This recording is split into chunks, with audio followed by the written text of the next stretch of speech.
Venegas es para nosotros. Hablo en nombre de la sección C y la sección D, Procesal Civil 2, jornada nocturna. Un gran honor tenerlo con nosotros y que estemos compartiendo pues todos esos conocimientos y que pues todos los días nosotros aprendemos algo. No dudo que quizá el que más se beneficie de su plática sea yo, pero pues el objetivo es que los alumnos conozcan este tema que es tan importante. Entonces, que Dios me le bendiga, licenciado. Gracias por aceptar la invitación. Voy a proceder a apagar micrófonos para que pues, ya usted pueda intervenir sin tener pues eco o alguna interferencia que pues nos haga ahí algún problema en la conferencia. Entonces, al terminar su plática, pues de nuevo voy a tener el gusto para agradecerle y despedirle. Yo estaré aquí atento también a los conocimientos que usted nos va a compartir la tarde-noche del día de hoy.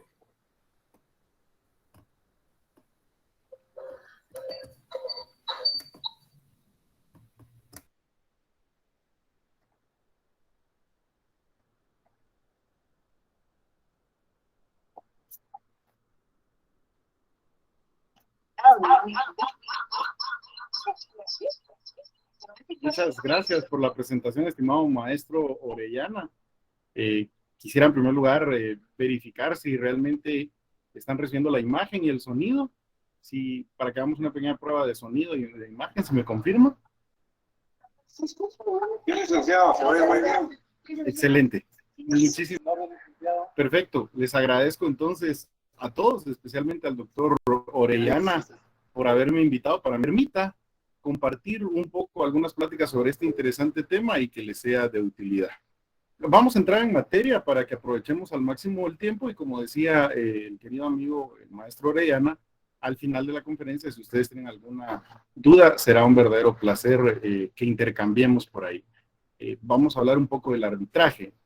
Y yo creo que, como en todos los temas, lo primero que tendríamos que platicar o plantearnos, mis queridos amigos, es qué entendemos o qué es el arbitraje. Es entrañar su naturaleza jurídica y explorar el por qué las personas llegan a arbitraje para la resolución de sus conflictos o el por qué utilizamos este método de resolución de conflictos.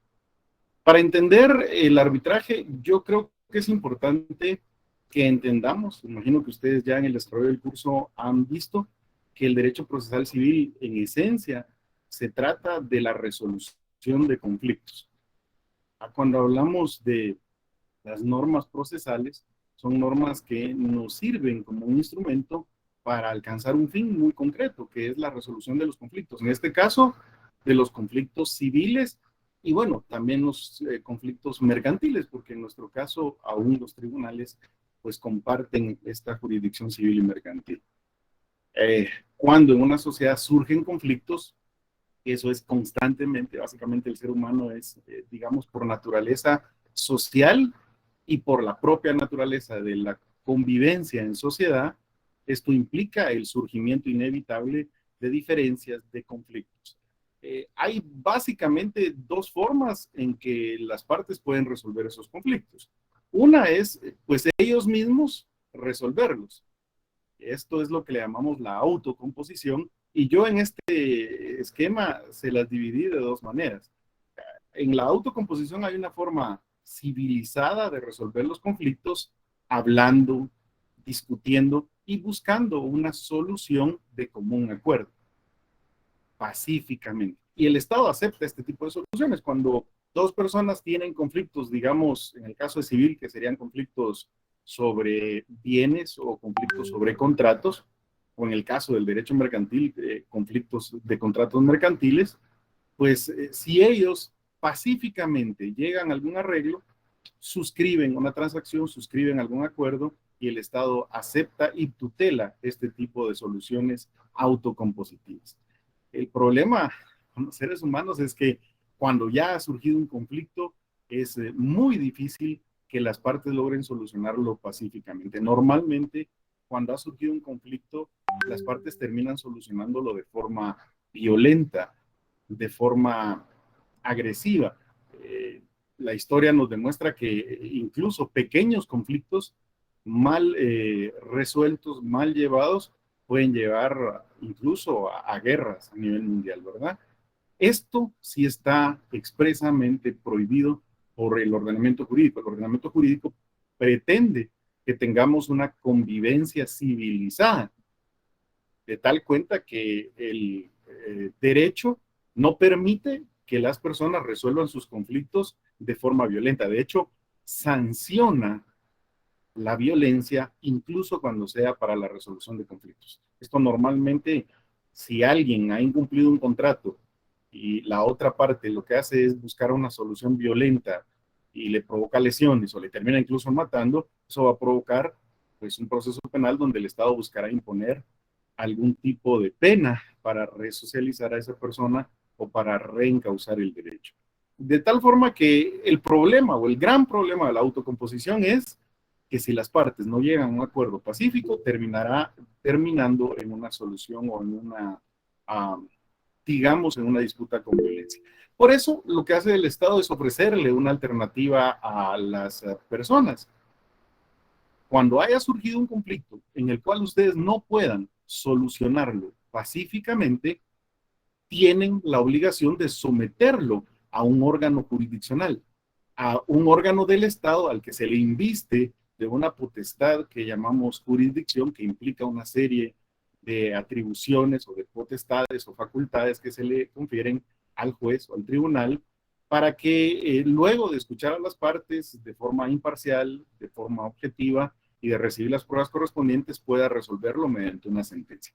Básicamente, yo digo, el derecho procesal civil lo que viene a constituir en una sociedad es la forma civilizada de resolver los conflictos entre las personas cuando éstas no lo pueden hacer pacíficamente mediante el diálogo. Y de ahí que surge la serie de procesos que ustedes han estado, digamos, estudiando durante el desarrollo del curso. Pero esto también presenta algunos problemas. Yo se los quise plantear acá, digamos, como una especie de cuestionamiento o de pregunta. ¿Está en crisis el sistema judicial? Básicamente, lo que trato de transmitirles aquí es que escucha uno que las personas se quejan mucho del sistema de justicia, que critican muchísimo el sistema de justicia y que hay, pues, yo puse aquí, existe la percepción de que hay una grave crisis en el sistema de justicia, la gente está descontenta, está insatisfecha con el sistema de justicia. Y los problemas que normalmente solemos escuchar es que la resolución de un conflicto en el sistema de justicia es algo lento, se tarda demasiado, puede llegar a tardar años, es algo, digamos, inseguro, en el sentido de que en Guatemala no nos proporciona ni siquiera una sentencia, esa seguridad jurídica que quisiéramos tener, porque, bueno, por muy bien fundamentada que estuviera la sentencia, siempre puede ser objeto de alguna impugnación, o en el caso de Guatemala, tristemente, a través del abuso que se ha hecho del amparo y una mala gestión que se hizo en alguna administración de la Corte de Constitucionalidad, el amparo se ha vuelto en una, digamos, en otra instancia en la cual se pueden incluso llegar a cambiar sentencias que ya se encontraban emitidas por los órganos jurisdiccionales. Además, se percibe que el sistema de justicia es corrupto, que los jueces se pueden comprar, que es injusto, que las soluciones no son del todo técnicas. Es decir, existe esa percepción de que hay una crisis judicial y eso lleva a los distintos teóricos a buscarle una solución alternativa. Cuando decimos alternativa, la pregunta sería, ¿alternativa a qué? Bueno, precisamente a la jurisdicción, digamos, ordinaria, a la jurisdicción donde los conflictos son sometidos ante un juez o un tribunal para que éste los resuelva mediante la correcta aplicación de la ley. Y ahí es donde surge el tema que nos ocupa el día de hoy, mis amigos. El día de hoy vamos a hablar un poco, una breve introducción a los métodos alternativos de resolución de conflictos. Creo que ya con la introducción que hicimos podemos entender por qué alternativos.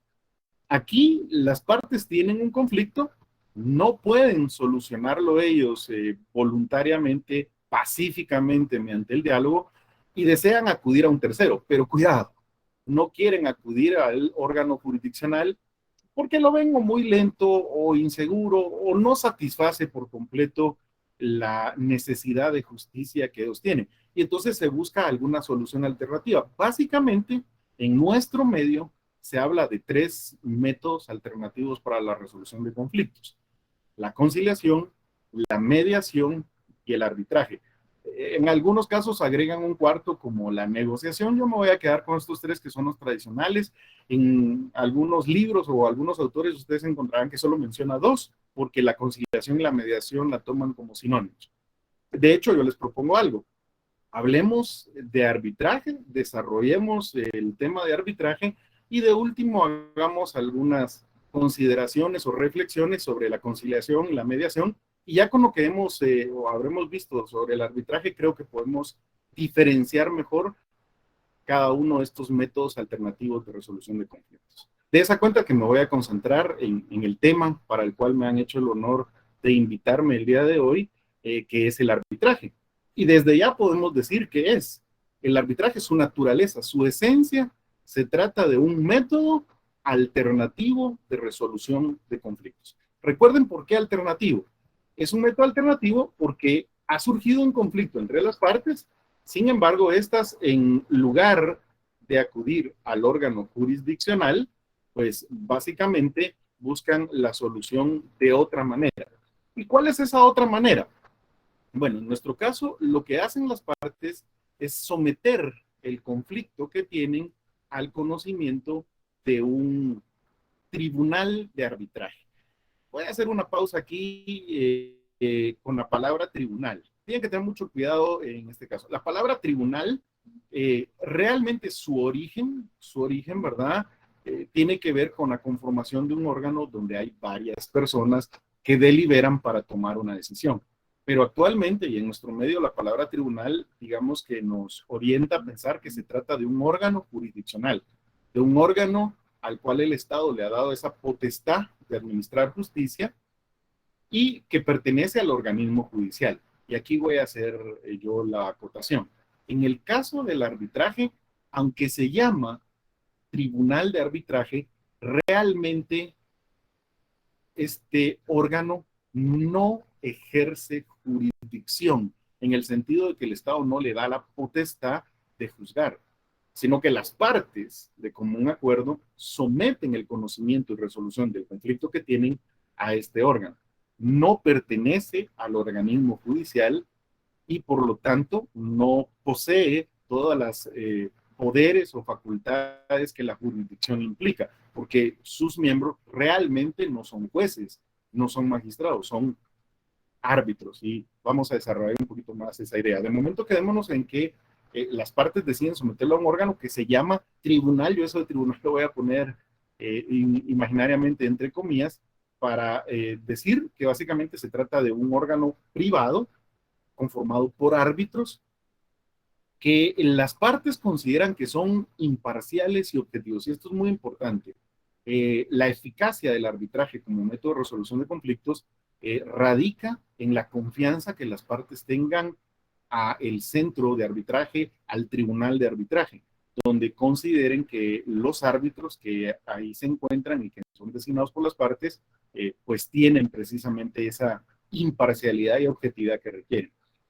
Las partes someten el conflicto al tribunal de arbitraje por considerar lo que es imparcial y objetivo y le confieren ellas la potestad de adoptar una decisión que sea vinculante para ellos, que resuelva el conflicto mediante la emisión de un acto que se llama laudo arbitral.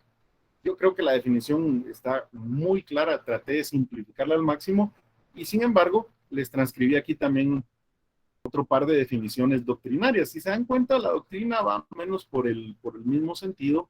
El maestro Montero Aroca nos dice que el arbitraje es una institución jurídica heterocompositiva, claro, porque no son las partes las que resuelven el conflicto, sino que lo llevan ante un tercero, en virtud de la cual una tercera persona, que se va a llamar árbitro o árbitros, ¿verdad?, que es objetiva, que es imparcial y que ha sido nombrada por las partes mediante un convenio, resuelve con base a la potestad que esas mismas partes le han dado para tomar una decisión sobre el conflicto.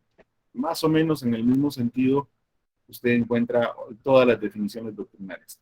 ¿Qué es entonces el arbitraje?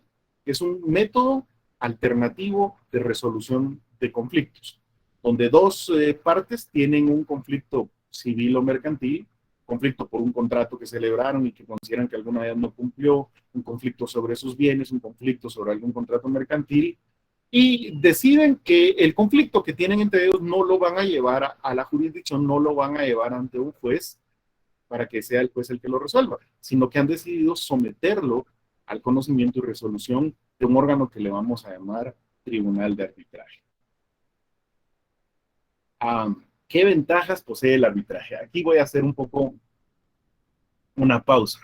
Normalmente, mis amigos, cuando uno va a conferencias sobre arbitraje, la persona que dicta la conferencia, pues es un árbitro, son especialistas en derecho arbitral y de hecho ejercen la función de árbitros y por lo tanto, siempre que uno va a una conferencia de arbitraje, le hablan muy bien del arbitraje y le dicen que tiene algunas características muy importantes. Por ejemplo, yo recogí aquí algunas de las que más menciona. Es una forma de resolver conflictos privada, con privacidad, donde hay mediación de personas que son técnicas, que son objetivas, que son imparciales, que hay celeridad, la resolución del conflicto es más rápida que si acudimos a la jurisdicción, es más económica, incluso hay autores que se atreven a decir que el arbitraje es, digamos, puede llegar hasta ser gratuito.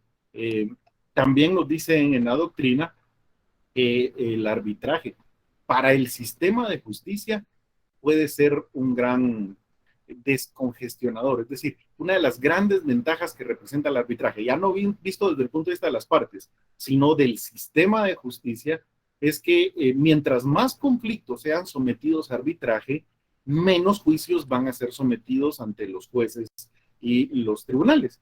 De tal suerte de que esto va a descongestionar el sistema de justicia y va a permitir que el órgano jurisdiccional o los órganos jurisdiccionales se enfoquen en conflictos, digamos, más complejos que las partes no han decidido someter a arbitraje. Reduce la carga de los tribunales y eso se vende o se plantea como una ventaja. Y asimismo, el poco formalismo, aquí la doctrina que estamos citando nos dice el antiformalismo y la rapidez para tomar decisiones, y yo diría es el poco formalismo, porque siempre hay alguna formalidad, algún requisito para llevar a cabo el arbitraje. No es que sea antiformalista, sino que se privilegia el fondo sobre la forma. Ahora bien, yo voy a dejarles aquí la diapositiva sobre las ventajas y si ustedes me lo permiten voy a hacer un poco una exposición más crítica, porque al final de cuentas yo no soy árbitro, pero sí he visto cómo los arbitrajes en la realidad, en la práctica, no resultan ser tan rápidos. Un proceso de arbitraje igual puede llevarse 1, 2 o hasta 3 años, casi como un juicio. No resulta ser tan económico. Van a ver ustedes que para acudir a arbitraje, pues se acude a un centro de arbitraje, ahí se nombran los árbitros y a los árbitros las partes les tienen que pagar sus honorarios. De tal suerte que no es tan económico como aparentaría y bueno, tampoco es tan poco formalista. Veámoslo un poco más, desarrollémoslo un poco más de forma crítica y tal vez después podríamos regresar al tema de las ventajas para analizar si realmente se dan o no. ¿Qué necesitamos para que un conflicto sea sometido a arbitraje? Vamos a ver. Como el principio es el siguiente. Cuando hay un conflicto que las partes no pueden resolver entre sí de común acuerdo de forma pacífica, una de ellas lo que hace es acudir al órgano jurisdiccional y demandar a la otra. Presenta su demanda y con ello ejerce su derecho de accionar, pone en movimiento al órgano jurisdiccional y el órgano jurisdiccional emplaza a la otra, la trae al proceso, escucha a las partes, recibe las pruebas y toma una decisión sobre cómo solucionar. Ese es, digamos, el camino normal de resolución de conflictos. Para evitar ese camino solo hay una manera, que las partes previamente, cuando digo previamente me refiero es antes de que surja el conflicto, normalmente es cuando celebren el contrato, o incluso cuando ya ha surgido el conflicto, decidan los dos, de común acuerdo, someter ese conflicto a arbitraje. Y para eso tienen que celebrar lo que se llama un acuerdo de arbitraje. ¿Cómo acudimos a arbitraje? Esto es muy sencillo, yo se los puse acá. Para acudir a arbitraje, las partes deben, la palabra correcta es someter la resolución del conflicto al tribunal de arbitraje mediante un acuerdo de arbitraje.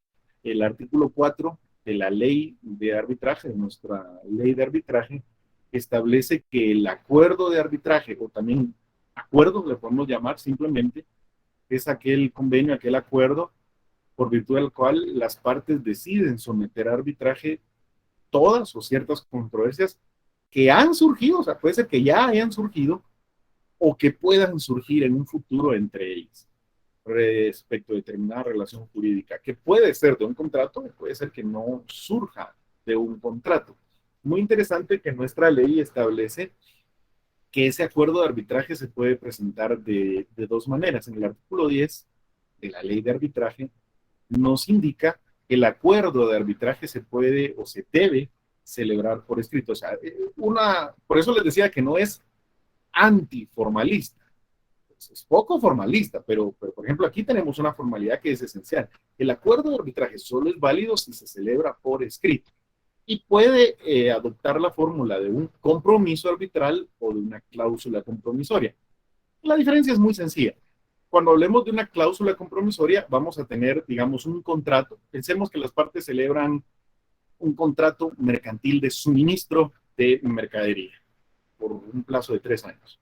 Dentro del contrato de suministro, las partes colocan una cláusula y establecen que cualquier conflicto que surja entre ellas con motivo de ese contrato de suministro va a ser sometido, va a ser resuelto mediante arbitraje en un centro de arbitraje o a través de un tribunal de arbitraje. Ahí estaríamos frente a una cláusula compromisoria, porque dentro del contrato se estableció una cláusula para someter el conflicto a arbitraje.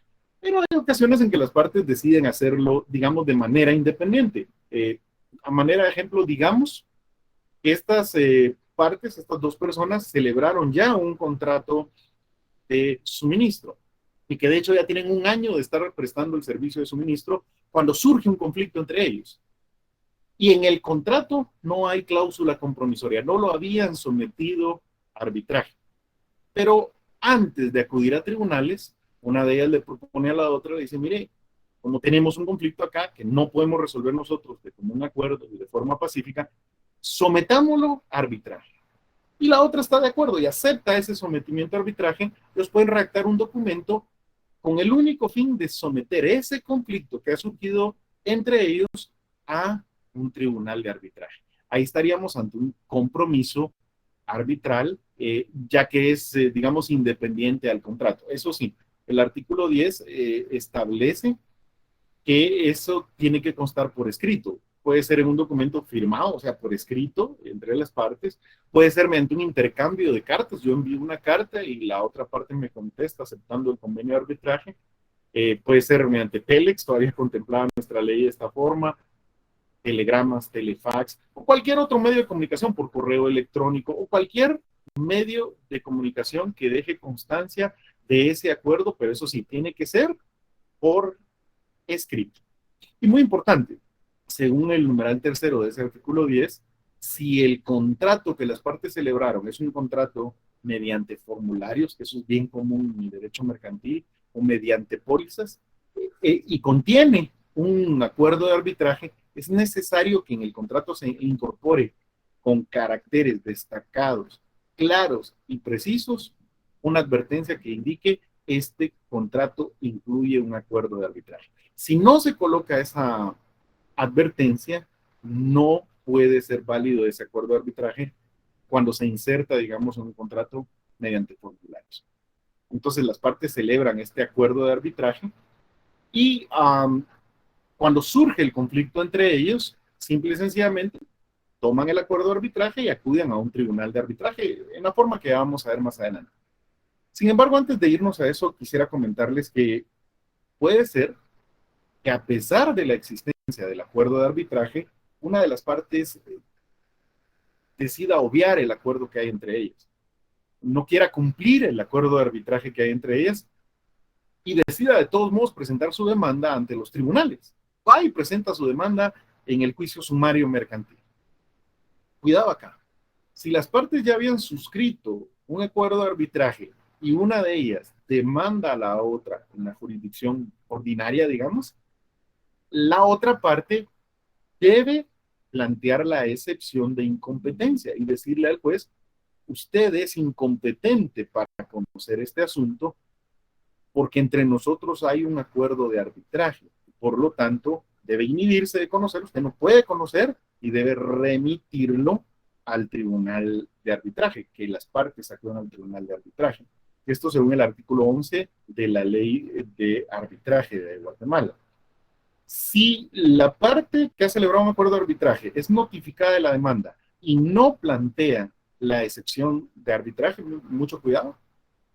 Si no plantea la excepción de arbitraje dentro del término del emplazamiento, se entiende que está renunciando a ese acuerdo de arbitraje y por lo tanto se tiene por prorrogada la competencia del tribunal y de alguna manera tiene que continuar conociendo, digamos, por la vía civil o mercantil común. En este caso, en este ejemplo, en el juicio sumario correspondiente. Por eso hablamos de una excepción de incompetencia que es resultado, que es producto del acuerdo de arbitraje celebrado entre las partes. ¿Dónde podemos acudir a ese arbitraje? Bueno, yo les puse aquí un ejemplo de una de las instituciones ante las cuales podemos acudir, que es el Centro de Arbitraje y Conciliación de la Cámara de Comercio de Guatemala, que se conoce como CENAC, Centro de Arbitraje y Conciliación de la Cámara de Comercio. Y ellos, digamos que proponen a los que quieran utilizar sus servicios este modelo de cómo debería ser una cláusula arbitral o un acuerdo de arbitraje para que lo puedan incluir en su contrato. Mire qué interesante, porque en este modelo ellos proponen que las partes pacten que toda controversia, conflicto o diferencia que surge en el presente contrato, tanto durante su vigencia como después de su terminación por cualquier causa, deberá ser resuelto mediante la conciliación. O sea que ellos proponen que antes de acudir al arbitraje se intente una conciliación para resolver el conflicto. Y que si esta conciliación pues no logra solucionar el conflicto en un plazo de 30 días, pues entonces ya se deba acudir al arbitraje. Esa es la propuesta que ellos les hacen a sus clientes.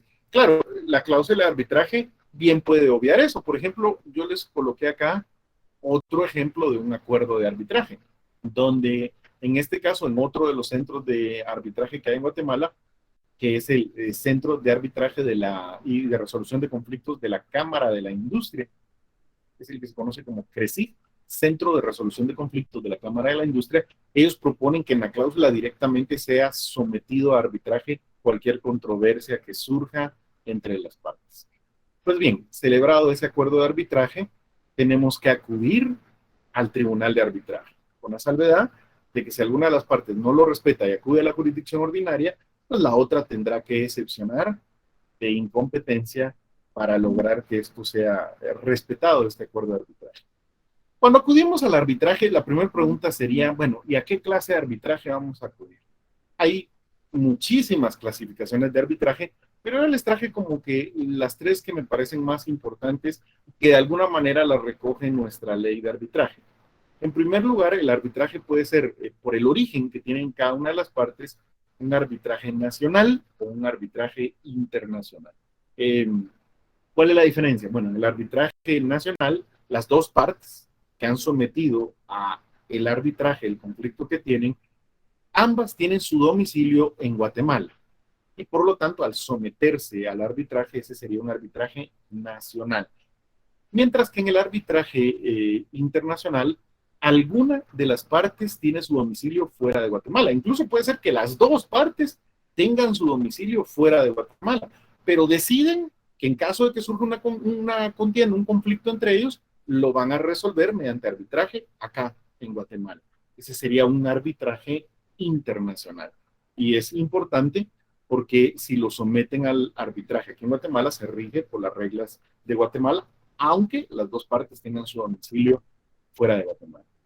Luego, esta es quizás la clasificación más importante a la que se le tiene que poner más atención, aunque al mismo tiempo es la más compleja, por la manera en que el tribunal de arbitraje debe resolver el conflicto. Se dice que puede haber un arbitraje de derecho y puede haber un arbitraje de equidad. ¿Cuál es la diferencia? Bueno, en el arbitraje de derecho, la decisión que toma el tribunal de arbitraje tiene que estar apoyada o fundamentada en normas jurídicas, en las normas jurídicas aplicables al caso.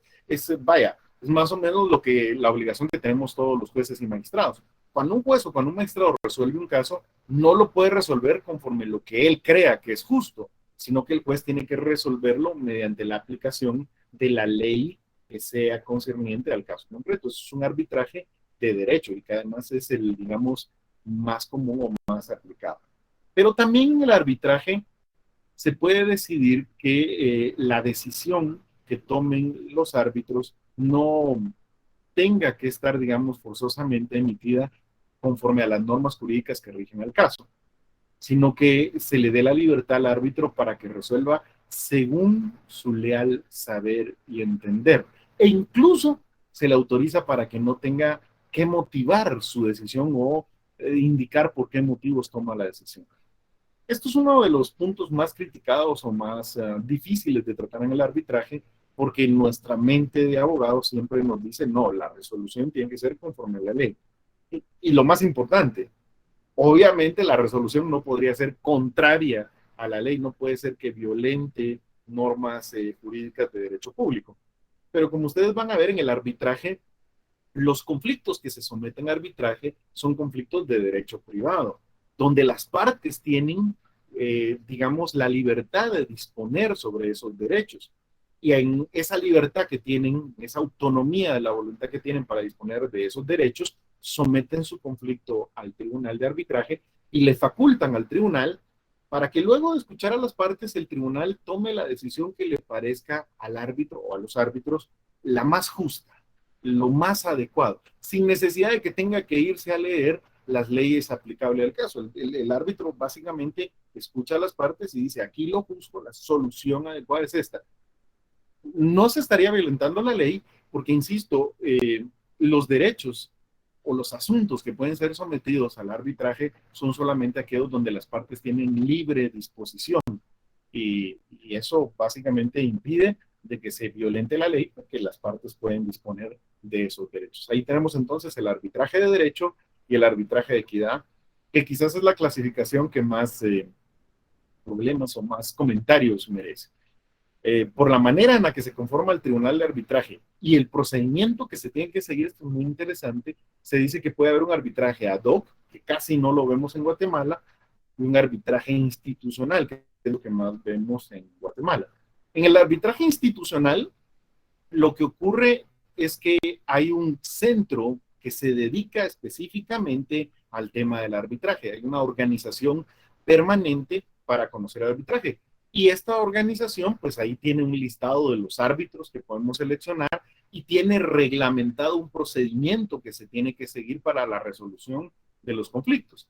Entonces las partes en su acuerdo de arbitraje dicen, en caso de que exista alguna controversia relacionada con este contrato, lo sometemos a arbitraje. ¿En dónde? En el Centro de Arbitraje y Conciliación de la Cámara de Comercio. Lo remiten expresamente a una institución encargada para ello. Eso sería un arbitraje institucional. También puede darse el caso que las partes decidan, no lo vamos a someter ni a CENAC, al Centro de Conciliación y Arbitraje de la Cámara de Comercio, ni al CRECIG, que es el Centro de Resolución de Conflictos de la Cámara de la Industria. Nosotros queremos formar nuestro propio tribunal de arbitraje y queremos definir nuestro propio procedimiento. Eso también es factible, la ley lo permite. ¿Y por qué ad hoc? Porque las partes organizan el arbitraje a la medida de sus necesidades y, digamos, pactan todos los detalles para que pueda tener eficacia el laudo arbitral que se emite. Esa es una clasificación muy interesante. Y hablando del arbitraje institucional, Hay que decir que en Guatemala las dos grandes instituciones que se dedican a este tema de la resolución alternativa de conflictos es, por un lado, la Comisión de Resolución de Conflictos de la Cámara de Industria, CRECIF, y el Centro de Arbitraje y Conciliación de la Cámara de Comercio, que es el SENAC. Esos son las dos grandes instituciones que se dedican al arbitraje institucional en el caso de Guatemala. Bien, todavía quise agregar esta diapositiva, aunque se sale realmente un poco del tema, pero me pareció importante comentarlo, mis amigos, porque he encontrado que algunas veces cuando uno empieza en el estudio se confunde sobre esto. Por la materia que está siendo sometida a arbitraje y por la legislación aplicable, vamos a decir que hay dos clases de arbitraje en Guatemala.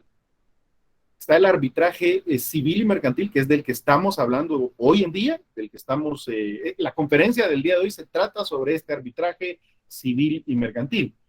Obviamente, la característica que presenta este arbitraje es que permite la resolución de los conflictos civiles y mercantiles que surgen entre las partes, y su desarrollo se realiza conforme a las normas de la ley de arbitraje. Ahí no tenemos pierde, es del que estamos hablando. Toda la conferencia del día de hoy se va a referir al arbitraje en materia civil y mercantil. Pero les dejo ahí también la inquietud que en laboral existe un arbitraje, en nuestro código de trabajo existe un arbitraje, pero ese arbitraje tiene una naturaleza completamente distinta, mis amigos. Ese no es del arbitraje del que estamos hablando el día de hoy. Ese arbitraje es un procedimiento para la resolución de conflictos colectivos de carácter económico-social.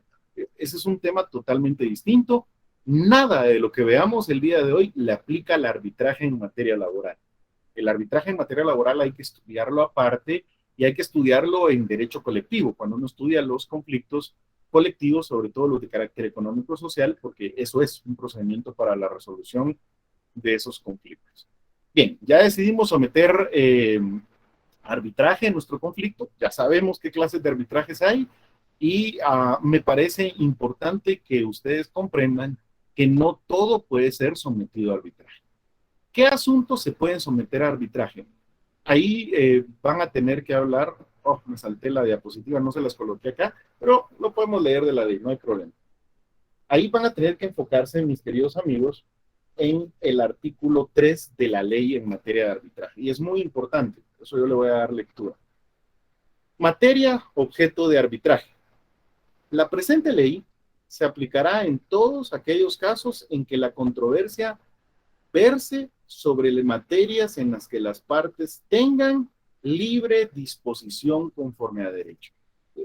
Este artículo hay que ponerle mucho énfasis, mucha atención. Artículo 3 de la ley en materia de arbitraje. ¿Qué es lo que nos está diciendo?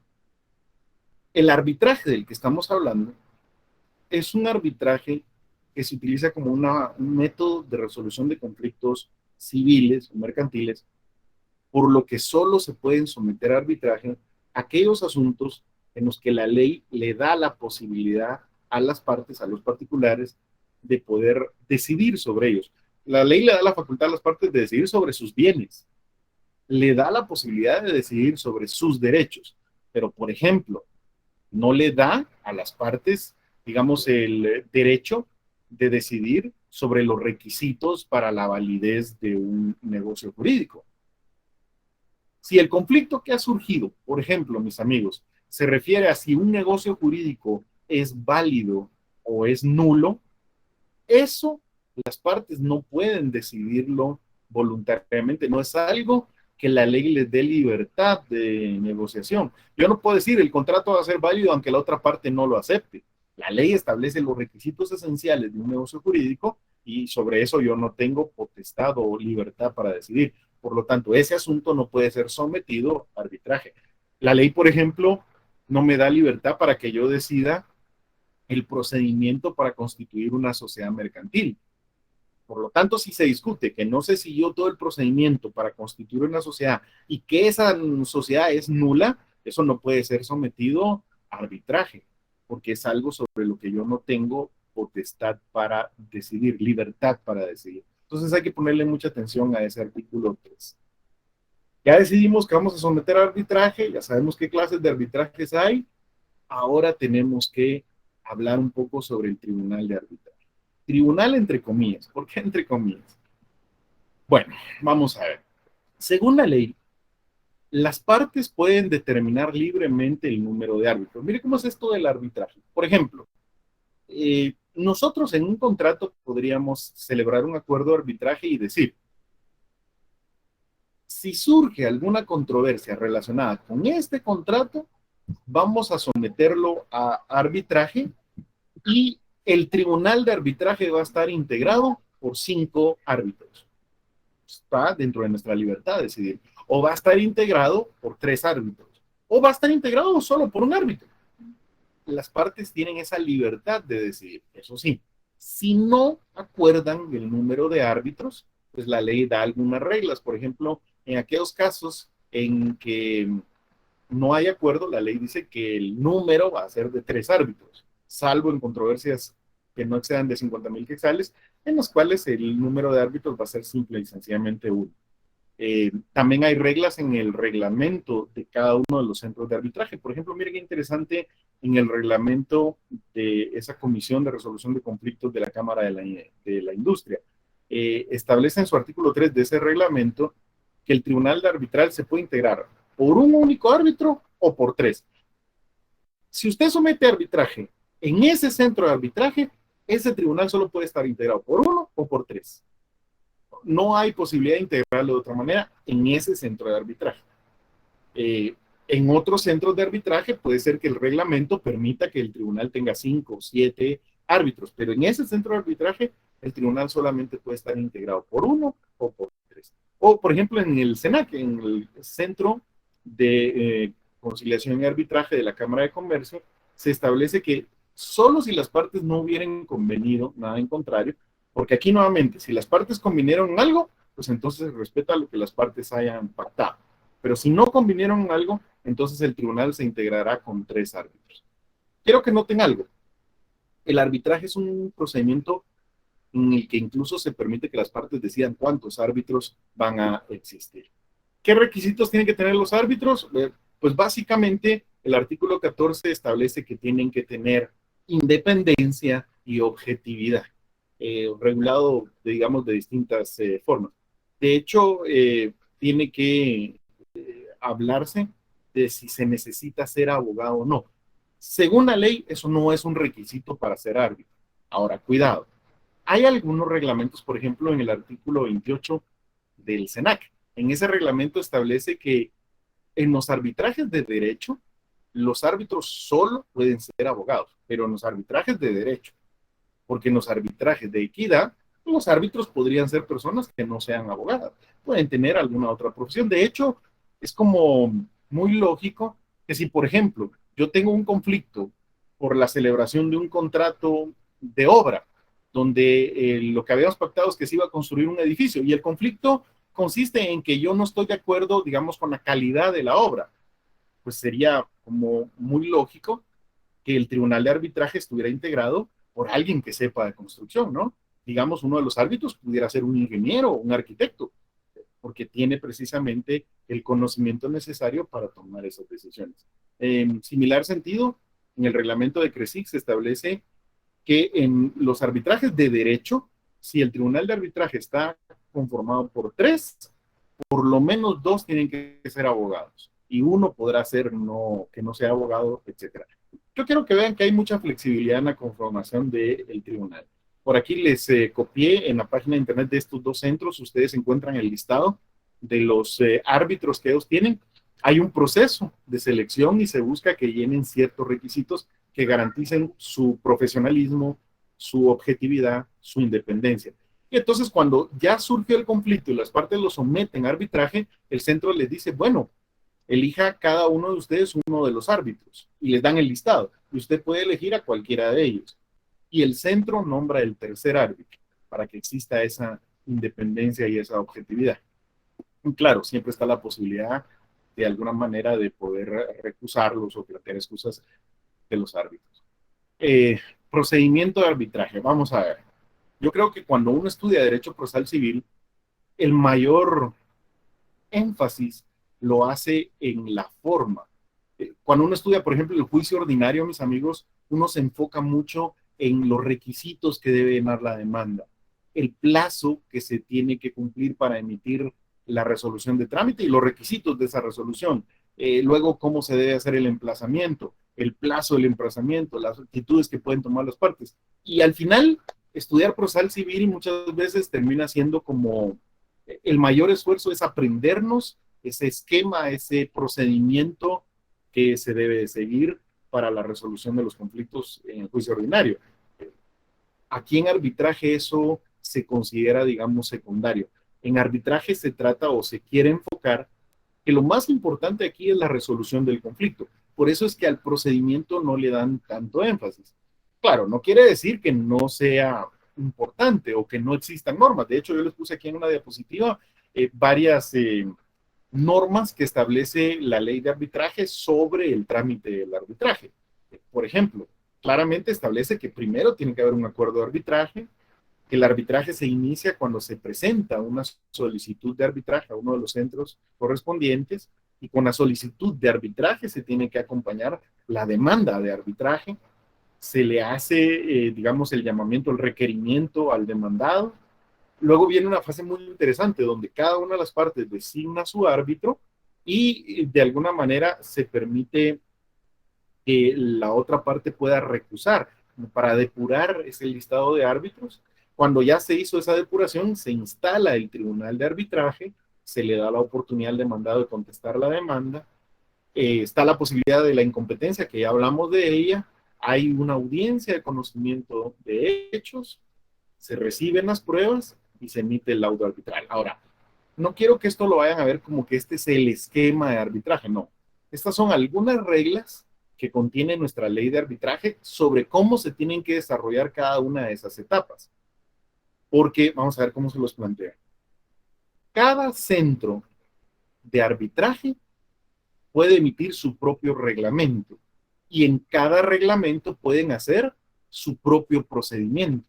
De tal forma que el procedimiento de arbitraje que se hace en la Cámara de la Industria puede ser distinto del procedimiento que se hace en la Cámara de Comercio. E incluso, se recuerdan que puede haber un arbitraje ad hoc, o sea, las propias partes pueden acordar valga la redundancia, en el acuerdo de arbitraje, su propio procedimiento. Yo quisiera que ustedes lo vieran de esta manera. No es tan importante el procedimiento. Acá en arbitraje nos interesa más el fondo, que el tribunal de arbitraje sea conformado por árbitros independientes, objetivos, y que la decisión que tome ese tribunal resuelva el conflicto y que sea ejecutable y que definitivamente le ponga fin. Igual, por ejemplo, yo les puse acá el procedimiento básico que tienen en el trámite del arbitraje en la Cámara de la Industria. Ustedes pueden ver ahí que ellos tienen, por lo menos en esquema, un procedimiento como muy sencillo. Igual que si ustedes van al procedimiento que establece en SENAC. Realmente es un procedimiento muy sencillo. Inicialmente, mis amigos, pensé en que viéramos paso a paso un arbitraje, pero la verdad es que calculé que no nos iba a dar tiempo y de hecho estoy viendo que por la hora ya me estoy pasando o llegando más o menos a la hora que habíamos estimado. Así que mejor les propongo lo siguiente. Quedémonos con la idea de que en el arbitraje, cada centro de arbitraje puede reglamentar el procedimiento que va a seguirse para el desarrollo de los arbitrajes en ese centro en específico. E incluso las partes pueden acordar el procedimiento. Eso sí, hay reglas en la ley de arbitraje que no podemos obviar. Por ejemplo, sobre los requisitos de los árbitros, sobre la posibilidad de recusar a los árbitros, eso definitivamente no lo podemos obviar.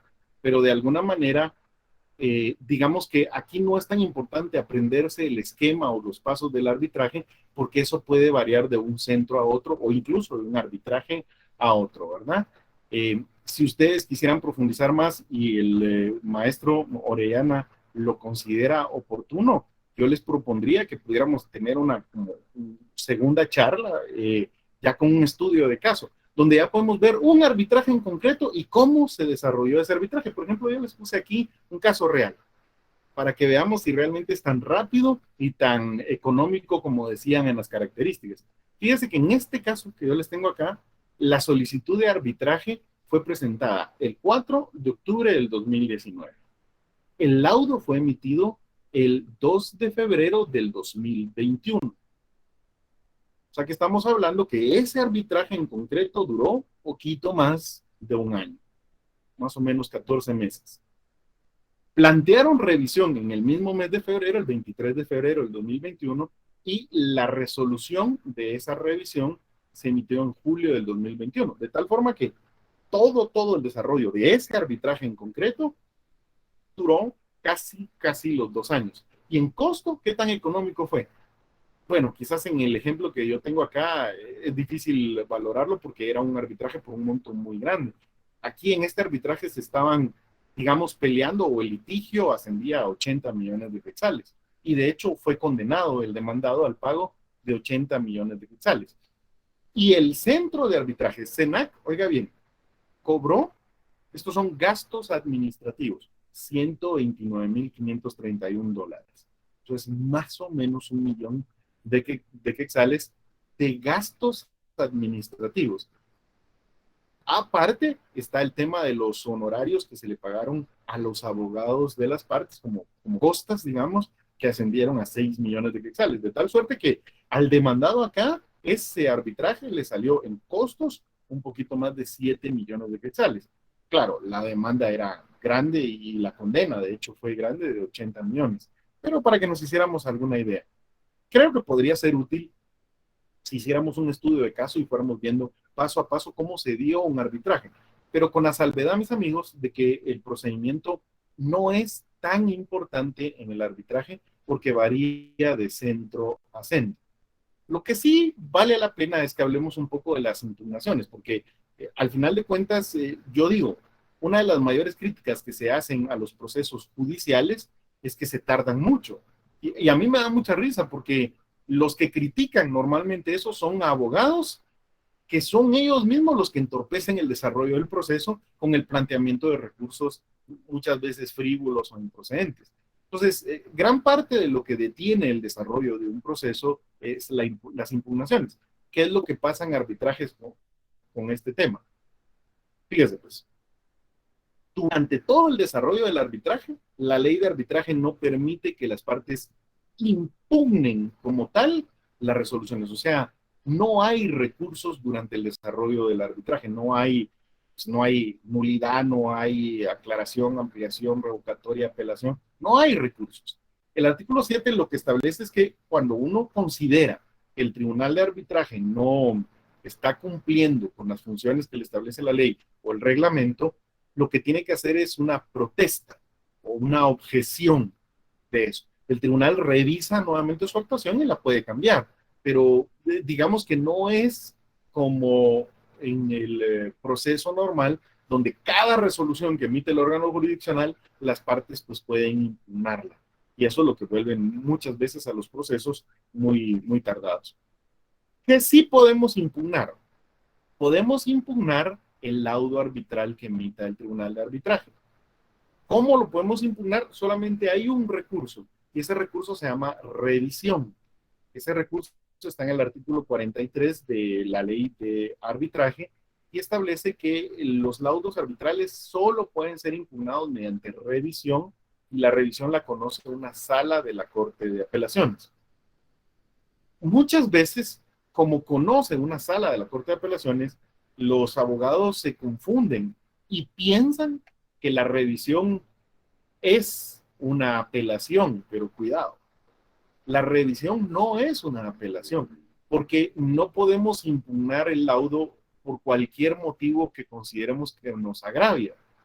Los motivos por los cuales se puede impugnar un laudo están limitados en el artículo 43. El artículo 43 establece expresamente 4 casos en los que se puede, o 6 casos en los que se puede impugnar el laudo arbitral y exactamente por qué motivos. Por ejemplo, podemos impugnarlo porque creemos que el tribunal de arbitraje en el laudo se pronunció sobre asuntos que no habían sido sometidos a arbitraje. O sea, se excedió del alcance de la cláusula arbitral. O podemos impugnarlo porque creemos que el laudo arbitral contiene disposiciones que son contrarias al orden público, a las leyes prohibitivas expresas de Guatemala. O sea, los motivos están sumamente limitados. Y la sala únicamente lo que tiene que hacer en la revisión, como su nombre le indica, es revisar el laudo y verificar que ese laudo no haya incurrido en alguno de esos casos por los cuales es procedente la revisión, que son, insisto, muy limitados. Eso es muy importante porque en la práctica los litigantes, cuando plantean la revisión, piensan que se trata de una apelación y que es como que si fuera una segunda instancia donde vamos a ir a discutir nuevamente lo que ya le planteamos al tribunal de arbitraje, y eso no es así. Vamos a dejarlo claro. La sala de apelaciones no puede resolver el conflicto, porque el conflicto las partes lo sometieron al tribunal de arbitraje y el único que lo puede resolver es el tribunal de arbitraje. La sala lo único que puede hacer es revisar que el laudo arbitral no incurre en alguno de los vicios que establece el artículo 43. Y si así fuera, pues quitar esa parte del laudo arbitral. Pero no es que la sala pueda resolver el conflicto. Eso es bien común y el recurso de revisión normalmente por ahí se pierde.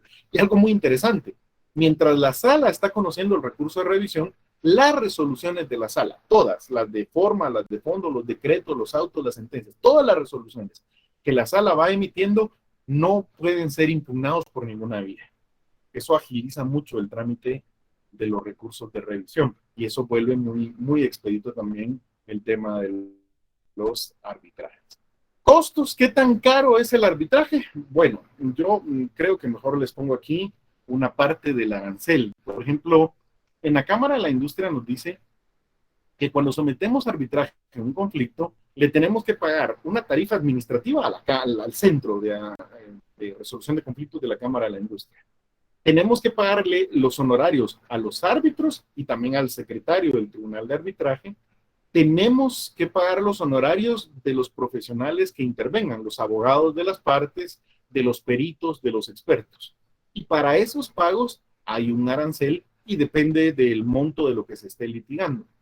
Todos los costos, todos los datos los colocan en dólares. Y no es tan barato, digamos, un arbitraje. Si bien pudiera decirse que sale más caro acudir al órgano jurisdiccional por el tiempo que lleva la resolución de un conflicto, pues al final de cuentas, insisto yo, muchas veces ese tiempo que lleva un juicio se debe a las impugnaciones que las partes interponen. En muy parecidos términos, en el CENAC, en el otro centro que es de Cámara de Comercio, también tienen ahí una tabla, un arancel. Todos los montos están en dólares. Por ejemplo, si de alguna manera el monto que se está litigando es mayor a $20,000, pues a cada árbitro le tendríamos que pagar $60,000 de honorarios. Al secretario le tendríamos que pagar $30,000 de honorarios y de gastos administrativos tendríamos que pagar $30,000. O sea, no es tan barato. Perdón, si es mayor de 20 millones de dólares, ¿verdad? El monto que se está litigando de alguna manera. Yo creo que tienen, digamos, un arancel interesante como para analizar costos del arbitraje. Por último, me gustaría que regresemos a algo que planteé al inicio. El arbitraje no es el único método de resolución de conflictos. Encontramos otros métodos de resolución de conflictos, como son la conciliación y la mediación.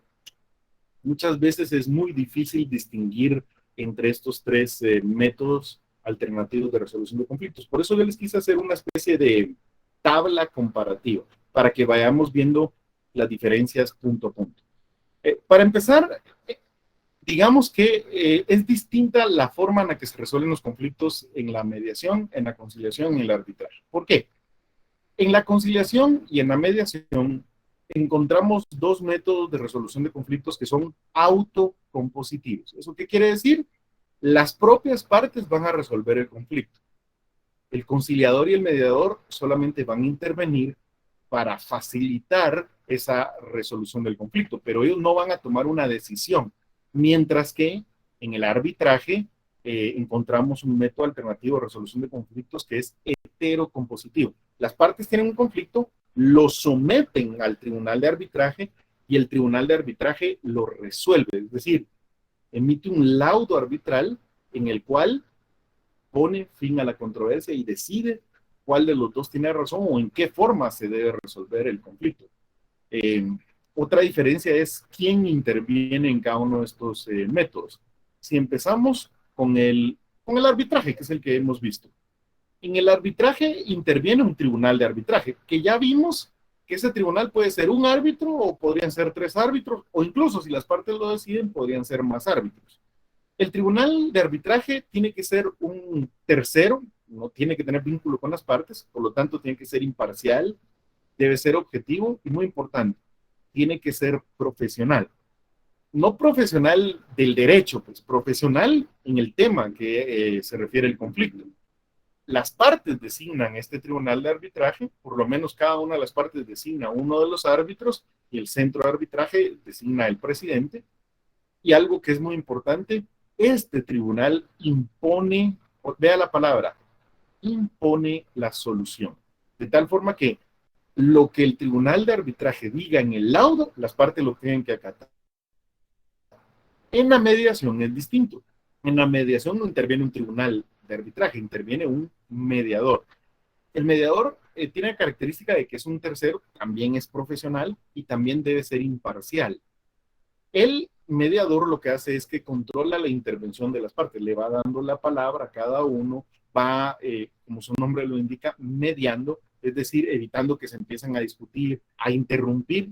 Solo le dice, en este momento va a hablar él, va a presentar sus pruebas él, las voy a recibir, vamos a encargarnos de que la reciba la otra parte, ahora la otra parte es la que va a hablar, y la función del mediador es, digamos, controlar la intervención de las partes, pero no les dice cómo resolver el conflicto.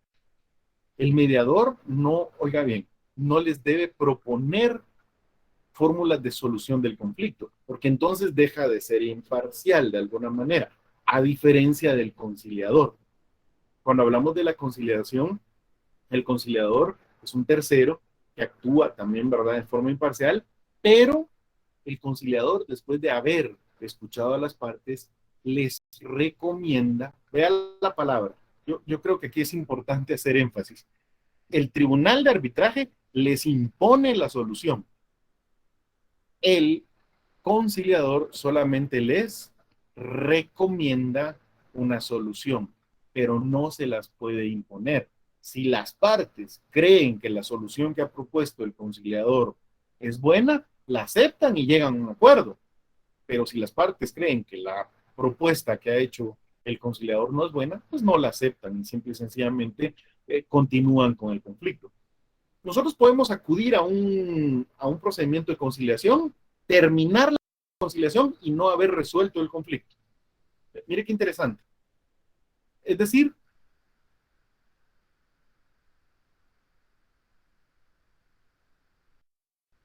y no logramos ningún acuerdo. Decimos, fracasó la conciliación, terminó la conciliación sin éxito. Lo mismo puede pasar en la mediación.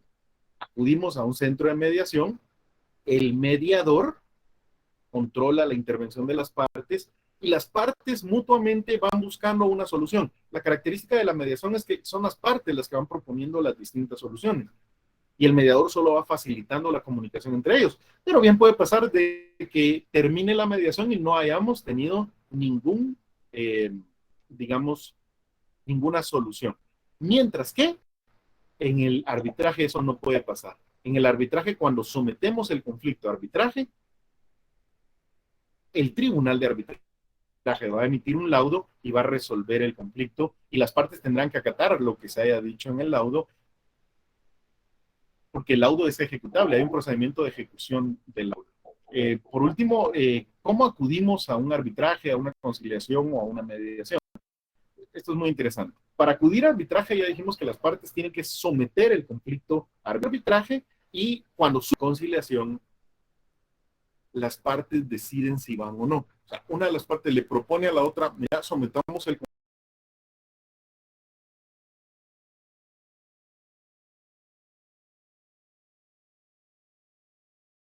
conflicto a conciliación. Si esta acepta, van a conciliación. No están obligados a llegar a ningún acuerdo. Pueden las que les propone y no aceptarlas. En la mediación, igualmente, se propone que vayan a un centro de mediación, van al centro de mediación, hablan, dialogan, proponen soluciones. Pero si no llegan a ningún tramo en el caso de la mediación, la conciliación y el arbitraje, es la función que cumple la persona. Creo que con eso cerramos. En el caso del arbitraje, la solución a la que se llega es a la emisión de un laudo arbitral. Para que ustedes entiendan, el laudo arbitral es como una sentencia. Básicamente, el tribunal de arbitraje emite una resolución donde dice, le concedo lo que pidió el actor, o bien declaro sin lugar la demanda y considero que la contestación es la correcta. Mientras que en la mediación, el mediador propone soluciones, pero no los puede imponer. El mediador solo facilita la comunicación entre las partes, pero de ninguna manera puede emitir una resolución o resolver el conflicto. Igual que en la conciliación. La conciliación, el conciliador va proponiéndole soluciones a las partes, pero son estas las que deciden si aceptan o no aceptan esto. Yo pensaría que más o menos por ahí estamos con lo básico de lo que es un arbitraje o de lo que es el arbitraje en nuestro sistema jurídico, mis amigos. Por cuestiones de tiempo, yo creería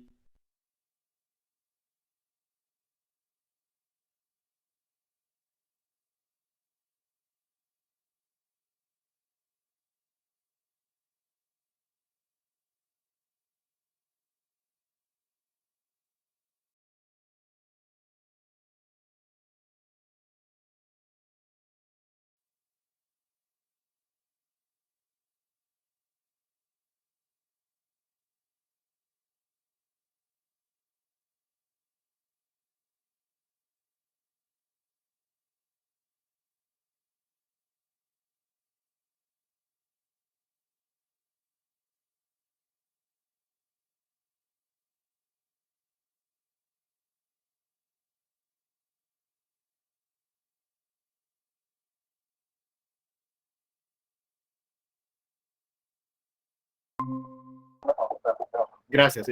Para seguir el orden, respondo primero esta pregunta y luego vamos con la siguiente. El compañero dice que si la resolución que se emite en el arbitraje se llama laudo arbitral, es apelable. No es apelable, mi querido amigo. La decisión que toma el tribunal de arbitraje no es apelable. Lo que sí podemos hacer es plantear un recurso de revisión contra esa resolución. Pero cuidado, el recurso de revisión no es para que la sala, que es quien conoce la sala de la Corte de Apelaciones, vuelva a conocer el conflicto y tome una decisión distinta. No le compete eso a la sala. Yo quisiera que ustedes entiendan que cuando hacemos un acuerdo de arbitraje, sometemos el conflicto al tribunal de arbitraje y la decisión que el tribunal emita es definitiva, la tenemos que acatar y hay que cumplirla. Y si las partes no la cumplen, se puede ejecutar. La revisión, que es el único recurso que procede, básicamente lo que hace es permitir que la sala revise que el laudo arbitral esté dentro del ordenamiento jurídico y dentro del acuerdo de arbitraje, que el tribunal no se haya salido ni del acuerdo de arbitraje, o sea, que no haya, por ejemplo, emitido resoluciones sobre temas que no estaban sometidos a arbitraje, y que esté dentro del ordenamiento jurídico. Por ejemplo, que una de las decisiones del tribunal no violente el orden público de Guatemala, ninguna de las leyes de Guatemala. No es una apelación, básicamente es una revisión de la legalidad de ese laudo arbitral. Insisto, aunque en la práctica los abogados litigantes utilizan la revisión y los argumentos que hacen es como que si se tratara de una apelación. No estoy de acuerdo con lo que el tribunal dijo y por lo tanto, ¿verdad? Solicito que la sala lo cambie. La sala no puede cambiar una decisión del tribunal de arbitraje porque es al tribunal a quien le compete. Otro tema que quizás habría que mencionar sobre las impugnaciones es, como no hay apelación y la revisión es muy limitada, la mayoría de revisiones, digamos, son declaradas sin lugar. Contra eso ya no cabe ningún recurso, pero es muy común en la práctica que contra eso acudan en amparo contra la sala. Ese es un amparo que conoce la Cámara de Amparos y Antejuicios de la Corte Suprema de Justicia, y contra la sentencia que emite la Cámara todavía pueden apelar y esa apelación la conoce Corte de Constitucionalidad. Pero insisto, el amparo no sería en sí un medio de impugnación, sino que el amparo es un proceso que utilizamos solo cuando creemos que hay alguna violación a los derechos de las partes. Por ahí me quedaría. No es apelable y la decisión que emite el Tribunal de Arbitraje es ejecutable una vez que quede firme, ¿verdad?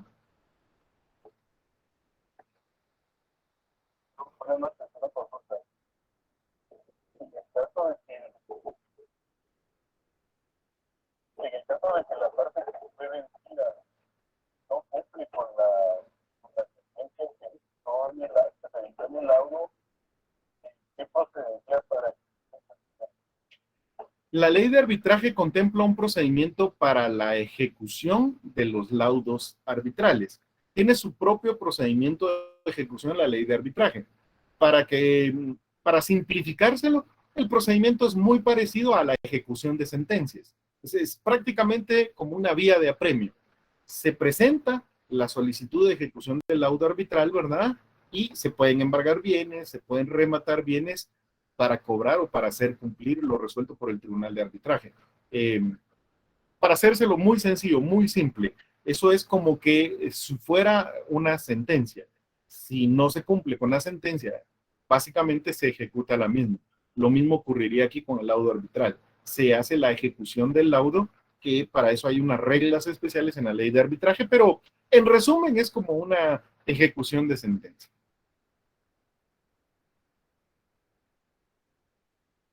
Buenas noches, licenciado. Tengo dos inquietudes. Sí. Primero, ¿por qué solo existen dos lugares donde se pueden llegar a resolver los conflictos? Y me queda la duda por lo siguiente. Es por el hecho de que el derecho civil es considerado como derecho privado, y el otro es porque en algún momento no se considera las universidades o la sociedad civil o la Corte Suprema en algún momento de poder facilitar un centro donde se puedan resolver estos conflictos. Tal vez mi pregunta está un poco, no está de acuerdo al tema, pero esa es la duda que tengo. Y la otra es si la resolución que se emite en el euro es del conocimiento de la Corte o simplemente ahí termina, porque usted en el principio de su intervención dijo que el conflicto ya no forma parte de la Corte o de la Corte Suprema. Claro. Bien, no, me parecen muy interesantes las dos preguntas. ¿Por qué no hay más centros de arbitraje? Mire, yo pienso que porque no es rentable, es decir, ¿cómo explicárselo? Cuando uno mira las estadísticas de cuántos conflictos son sometidos a arbitraje, realmente el arbitraje no es, digamos, no son muchos los conflictos que se someten a arbitraje todavía en Guatemala. A diferencia de, por ejemplo, países como Estados Unidos o países de Europa, donde la cantidad de conflictos que son sometidos a arbitraje es mucho mayor. Falta todavía que las partes vayan adquiriéndole confianza a los centros de arbitraje y vayan adquiriéndole confianza al arbitraje como método alterno de resolución de conflictos. Y la mayoría de veces los centros de arbitraje hacen una labor como de divulgación, están dando constantemente cursos, conferencias, digamos, promoviendo el arbitraje y tratando de que más y más personas se vayan o se sometan a arbitraje, pero todavía no hay suficiente demanda. Creo yo que en el momento en que se incrementen de arbitrajes, es muy probable que surjan nuevos centros de arbitraje, porque tener un centro de arbitraje implica un costo que se va cubriendo con los honorarios que van pagando, digamos, las partes cuando van sometiendo los arbitrajes. Pero si no hay arbitrajes, no hay suficiente para mantener más centros. Pueden haber el número que sea de centros, porque estos son entes privados y se pueden crear los que quieran. La Corte Suprema sí tiene centros de mediación y centros de conciliación, no de arbitraje, porque precisamente la idea del arbitraje es sacarlo del organismo judicial y que sean entes privados los que administren el tema del arbitraje. La otra pregunta que usted hacía es si el organismo judicial tiene conocimiento del laudo, porque no se llama sentencia, sino que se llama laudo arbitral. Vamos a ver. Yo se lo respondería de esta manera. El organismo judicial no tiene por qué tener conocimiento de un laudo si las partes lo cumplen. Es decir, tenemos un conflicto entre dos partes, lo someten a arbitraje, se lleva a cabo todo el procedimiento de arbitraje y el tribunal emite su laudo. Y en el laudo condena a una de las partes a pagar una suma de dinero. Viene esta parte y dice, bueno, eso es lo que ha decidido el tribunal de arbitraje, yo lo acato y paga. Ahí se terminó. No hay por qué acudir al organismo judicial. El organismo judicial toma conocimiento de los laudos en dos circunstancias. Una, cuando una de las partes lo impugna a través de la revisión. Entonces, pues, la sala de apelaciones tendrá que hacer la revisión correspondiente. Y dos, cuando el laudo ya está firme y a pesar de ello, la parte que fue condenada no cumple con lo que se le ordenó por el tribunal de arbitraje.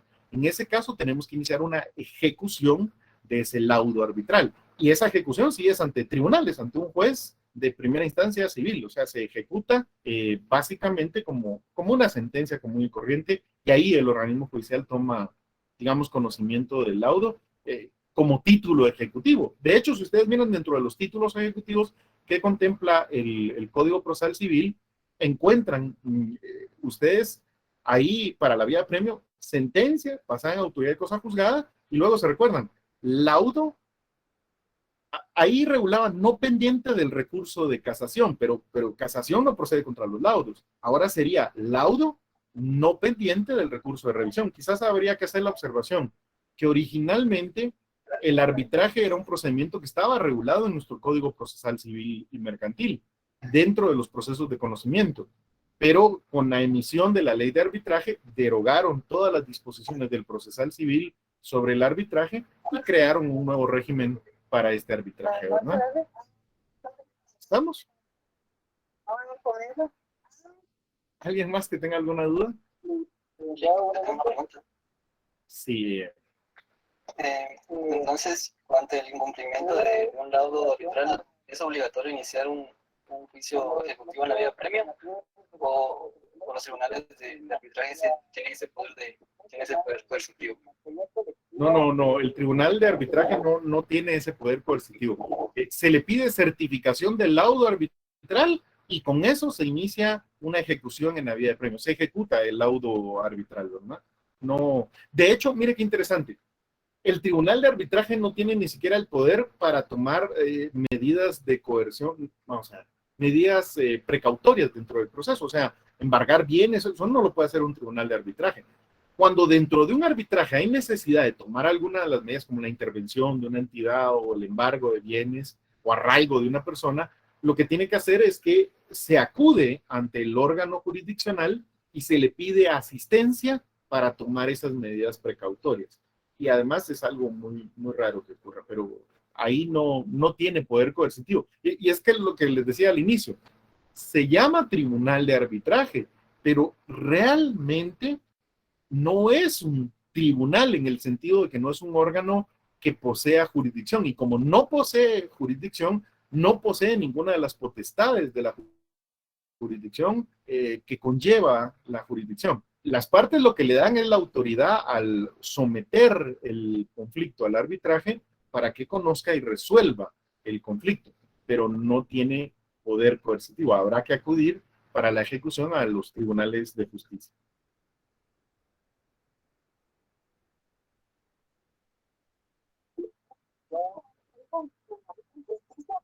Para hacer efectivo la persona que no está incumplido o está con este Sí. En este caso tribunal, ¿verdad? Porque no se va a acudir al órgano jurisdiccional a la vía de apremio para pedir como apelación, pero esta para ejecución de la es correcto. Solo acudimos y se inicia un nuevo proceso de ejecución, una ejecución del laudo arbitral, ¿verdad? Hola, licenciada. Disculpe, yo tenía varias preguntas. Sí. A la demanda, yo tengo que cumplir los requisitos como que se hacen civil, que se perdieron las canceladas. La segunda es que usted mencionaba que hay árbitros de derecho y de equidad. ¿Cómo las personas deciden, no, yo quiero un árbitro de equidad por de derecho? Y otra pregunta es, para el caso de los honorarios del árbitro, el secretario, a ellos se les paga mensual o por oficio o como sueldo. Otra pregunta es, las personas que son árbitros tienen un impedimento para ejercer su profesión, por ejemplo, si es abogado, puede ser abogado litigante y así. Y otros, no sé si están mal, que se podría comparar con un asesorado, que uno decide acerca del caso y ellos se someten a lo que ella diga. Y otra cosa es lo que se decía en este procedimiento es como cosa forzada, la persona no puede apoyar un profesional o todavía no. Esas son todas mis preguntas. Muy bien, muchas gracias. Fíjese que no tuve oportunidad de apuntarlas todas. Voy a hacer mi esfuerzo por ver si la recuerdo y si no, me la repite. La primera, decía usted sobre los requisitos de la demanda. Bien, decíamos que el arbitraje es un procedimiento poco formalista. No tienen por qué cumplir los requisitos del artículo 61 del Procesal Civil, porque esos son requisitos para una demanda ante un juez. Sí hay requisitos para una demanda arbitral, pero esos requisitos están regulados, vamos a ver, en el reglamento del centro de arbitraje al que las partes hayan decidido someterse. Si, por ejemplo, cuando celebramos el acuerdo de arbitraje, decidimos que vamos a someter el arbitraje al centro de conciliación y de arbitraje de la Cámara de Comercio, ahí aplica el reglamento de ese centro de arbitraje. Y en ese reglamento establece los requisitos para la demanda en ese centro. Puede ser que sean distintos a los requisitos que se establecen en el centro de arbitraje de la Cámara de la Industria. Es decir, cada arbitraje está regulado por el reglamento del centro que está administrando ese arbitraje. Por lo tanto, en concreto, la respuesta es no tiene por qué cumplir los requisitos del 61, sino los requisitos que establezca el reglamento específico. Ahora bien, recuérdese que como al final de cuentas quien redacta la demanda siempre es el abogado asesor de las partes. Y lo normal es que lo haga más o menos con el mismo esquema y con los mismos requisitos de una demanda, digamos, de procesal civil. Aunque es distinto el tratamiento. Por ejemplo, en los tribunales de arbitraje, cuando el tribunal cree que le hace falta algún requisito, normalmente lo que hace es que le da un plazo para que lo pueda subsanar. Insisto, quizás aquí la visión que ustedes tienen que tener es que el arbitraje se privilegia el fondo. Lo importante es conocer el conflicto y llevar el conflicto a una solución, no tanto la forma. La otra pregunta que usted decía es, ¿hay arbitrajes de derecho y de equidad? ¿Cómo decidimos si el arbitraje va a ser de derecho o de equidad? Las partes lo deciden. En el acuerdo de arbitraje ellos tienen que decir, vamos a someter a la resolución de un arbitraje de equidad los conflictos que surjan de este contrato.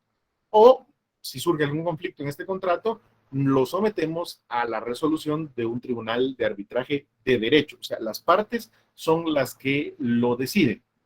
Si en el acuerdo de arbitraje no dicen qué clase de arbitraje están optando, pues entonces en el reglamento del centro de arbitraje tiene reglas y normalmente lo lleva a un arbitraje de derecho. Pero ahí básicamente las partes tienen la posibilidad de decidir sobre la clase de arbitraje. Recuérdeme qué otra pregunta me había hecho, perdón.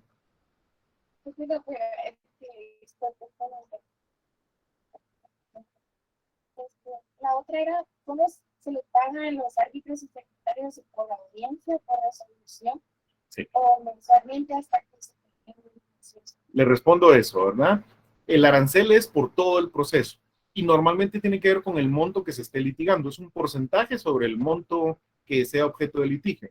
Entonces, por darle un ejemplo, digamos que se está litigando un asunto que es de 100,000 quetzales. Entonces, usted mira en el arancel y dice, bueno, de honorarios van a ser 20,000 quetzales. En general, el árbitro va a tener 20,000 quetzales por todo el arbitraje. Ahora, ¿cómo se paga?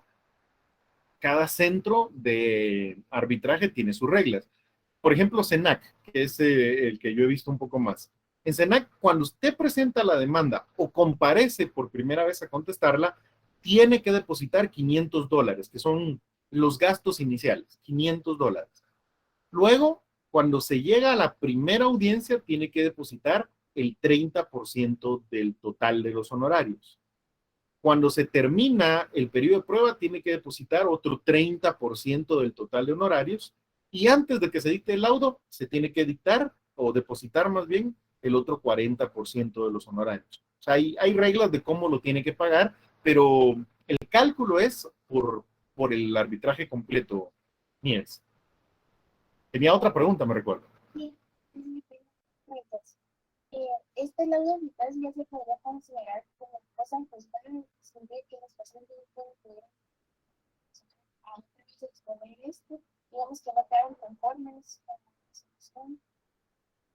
Sí, sí, definitivamente. Mire, si las partes someten este conflicto a un órgano jurisdiccional, pues es fácil. La otra parte le tiene que excepcionar de incompetencia porque hay un acuerdo de arbitraje. Realmente no pueden acudir al tribunal porque hay un acuerdo de arbitraje. La cuestión sería, si ya fue resuelto por un tribunal de arbitraje un asunto, ¿puede volver a someterse? El tribunal decidirá que ya no porque ya fue resuelto previamente. Y por lo tanto, digamos que sí tiene los efectos de cosa juzgada. Para efectos prácticos, no se puede volver a someter el mismo asunto a otro órgano jurisdiccional. Solo dos preguntas y entonces, Sí, perfecto. las personas que son árbitros pueden ejercer su profesión legal, así como el abogado puede verificar, así como los jueces no pueden solo ser jueces. Sí, le voy a contar, Nieves, y le voy a separar la respuesta en dos partes. Vamos a ver. Aquí en Guatemala, sí. Aquí en Guatemala, no sé si vieron una diapositiva donde le puse el listado de los árbitros que tiene. Ahí, por ejemplo, en CENAC hay un listado de 75 abogados que han sido admitidos como árbitros para ese centro de arbitraje.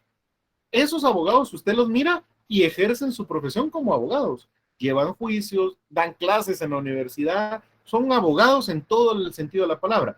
Pero aparte, recibieron capacitaciones, cursos, muchos de ellos tienen maestrías o especializaciones en derecho arbitral y entonces CENAC los ha aceptado como árbitros. Aquí ejercen la doble función, son abogados y son árbitros. Lo que sí no pueden ser es trabajadores del organismo judicial. Hay una prohibición expresa. Ningún trabajador del organismo judicial, desde oficial, secretario, comisario, notificador, jueces y magistrados, ningún trabajador del organismo judicial puede ser árbitro. Ahora, abogados que ejercen de forma liberal sí pueden ser árbitros, lo cual genera algunos problemas, Nieves, porque si es abogado, el hecho de ser abogado y de litigar le genera a él ciertas relaciones. Y en este caso, cuando surge algún conflicto entre las partes, lo llaman como árbitro. Como árbitro, él llega y va a resolver en el arbitraje ese conflicto. Puede ser que las partes, digamos, consideren que él no es imparcial, porque pertenece a un bufete que está relacionado, digamos, con el abogado de la otra parte. Por dar un ejemplo, por eso está la posibilidad de recusarlos y todo. Pero sí, de alguna manera, el hecho de que ejerzan la profesión y que además sean árbitros genera algunos inconvenientes, pero sí es válido. Ahora, hay otros países en que el arbitraje está tan desarrollado y hay tantos procedimientos de arbitraje que hay personas que se dedican específicamente a eso. O sea, su profesión es ser árbitros y hay suficientes procedimientos como para que de eso puedan pues, recibir remuneración suficiente para vivir. Y por eso, como se dedican solo a eso, les da algún grado mayor de independencia, ¿no? Tenía otra todavía, Nieves. Sí, esta es la última. No sé si está bien el ejemplo, pero como en caso cerrado, está la doctora María Puro y las personas llegan a meterle con él, que ella decide hacer todo. No sé si se podría comparar. Sí. Bueno, mire, no he visto por completo caso cerrado, les soy sincero. He visto algunos, no sé, algunos clips de eso, ¿verdad? Yo le voy a decir lo que yo opino. Yo creo que eso es un show. Básicamente, entiendo yo que ahí contratan a personas que son actores y que lo que llegan es a actuar los supuestos conflictos y ella hace como que lo resuelve, pero todo es actuado, fingido. Eso es la impresión que yo tengo. Leí en alguna oportunidad que el programa este de televisión lo hacen de la siguiente manera. Eso es lo que yo leí. Hay un centro de arbitraje donde las personas llevan sus conflictos al centro de arbitraje. Y cuando someten el conflicto a ese centro de arbitraje, firman un convenio que la compañía de televisión puede inspirarse en los casos que ellos llevan para hacer un programa de televisión. Entonces, yo lo que entiendo, Nieves, es que hay casos que en el fondo sí son reales, y que fueron sometidos al centro de arbitraje y que hubo un árbitro que lo resolvió.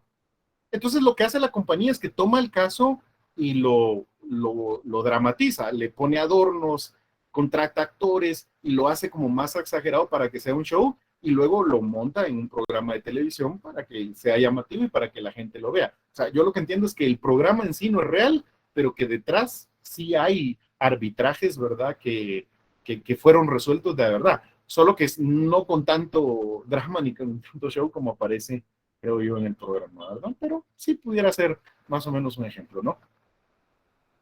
Yo sé que no era mejor tiempo para... No, pero está muy bien, ¿verdad? Gracias a usted por la intervención. Pues, a ver, qué me ayuda. ¿Alguien más que tenga alguna duda?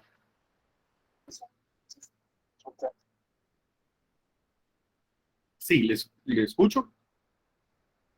Fíjese, solo mi duda es, si llegaran a utilizar la acción de amparo ante la Corte Suprema, en nueva apelación ante la CC, esta resolución del trámite del amparo podría modificar el laudo arbitral o no tendría esa potestad de cambiar el fondo del laudo. Mire, qué difícil su pregunta, ¿verdad? Yo le voy a responder así. Técnicamente no.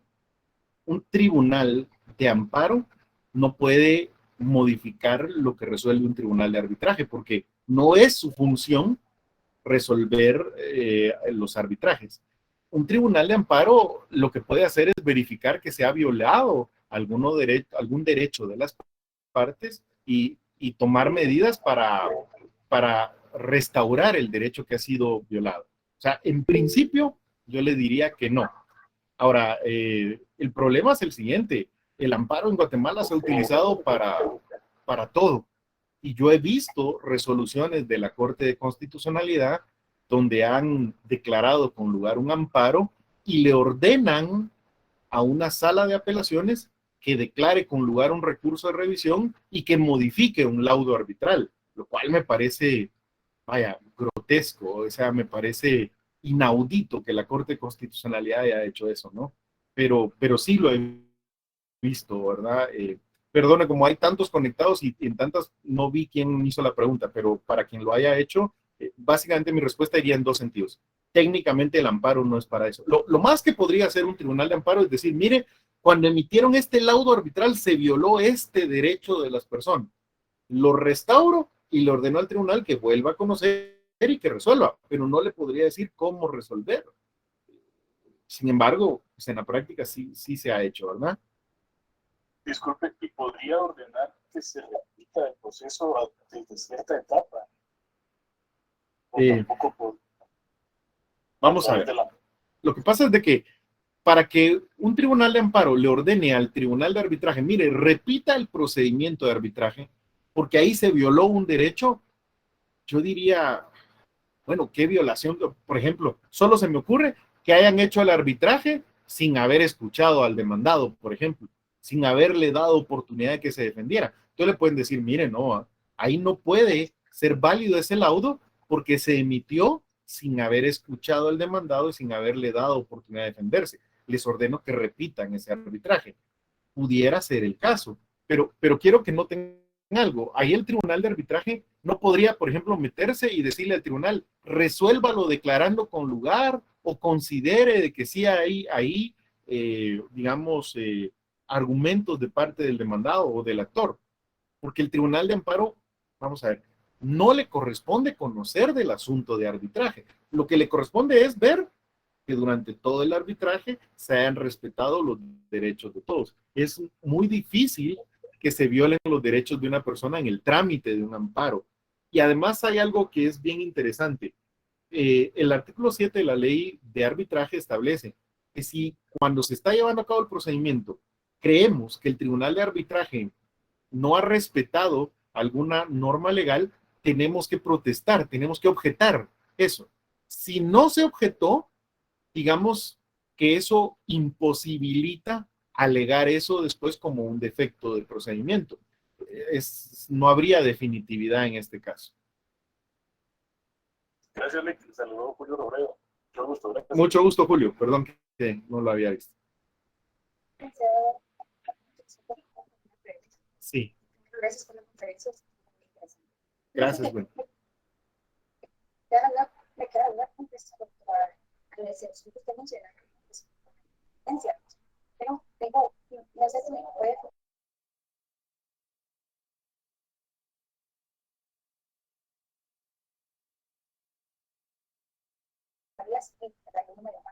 se puede presentar la excepción de independencia porque hace falta pues, resolverlo por el arbitral como digámoslo así, porque es decisión dentro de la sociedad. Gracias, Wendy. No, aquí no es litispendencia, ¿verdad? Porque básicamente recuérdese que la litispendencia es cuando el mismo asunto es sometido a un órgano jurisdiccional y ese mismo asunto está siendo ya tramitado ante otro órgano jurisdiccional, pero aquí no es así. Aquí lo que ocurre es que las partes celebraron un acuerdo de arbitraje. Puede ser que ese arbitraje ya haya iniciado y está en trámite, o puede ser que ni siquiera se haya planteado el arbitraje, pero uno de ellos decide demandar al otro. Lo que el otro tiene que hacer es excepcionar de incompetencia. No podemos decidir qué excepción porque la ley lo establece expresamente en el 21. Básicamente, lo que hacemos es decirle al juez, usted no es competente para conocer de este conflicto, porque este conflicto fue sometido a arbitraje. Hay un acuerdo de arbitraje. Ese arbitraje puede estar en trámite o no, eso no importa. La existencia del acuerdo de arbitraje impide que el juez conozca. Entonces, la excepción correcta es la de incompetencia. Bueno. Licenciado,